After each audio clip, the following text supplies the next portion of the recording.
One thing I would love to encourage you in is to have courage. As a leader, you already know the kind of courage it takes in order to make risks and go into places that maybe other people haven't gone when it comes to business or ideas or strategies.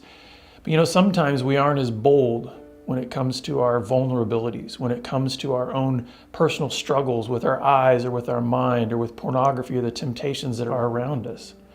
But I would invite you to be just as bold in those areas as you have been in your business.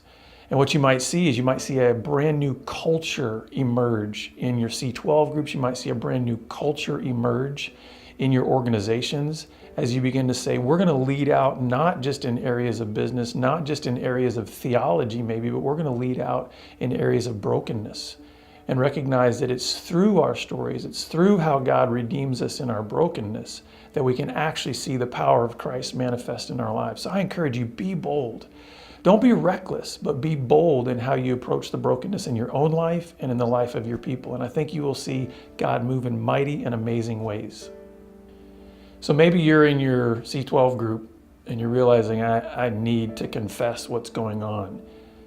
I think it's very important that when a confession of this nature comes about where a person is saying, listen, I have a secret, I've got a struggle, I'm dealing with pornography, or I'm struggling with faithfulness to my spouse, whatever it may be, I think it's important that the response of the group be the response that Jesus had when we think about the woman who was caught in adultery.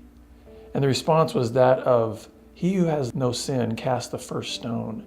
So we need to have a response of grace, but then at the same time, Jesus' response was then to the woman, go and sin no more. Out of this wonderful response of grace, are we going to now move towards health and purity? So as one who may be hearing this or hearing a confession of a fellow group member, I know sometimes it's easier to just back away. It's easier to just say, go away, whatever it might be. But we need to have that response of both grace and then saying, we can help guide you into areas of health and growth.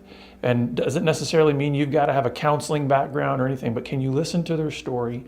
Can you help them begin that process and recognize that there's nothing they could ever do that would cause God to love them any less? And so that's the message that we need to convey in order to create the kind of framework for the growth that's going to be necessary towards healing.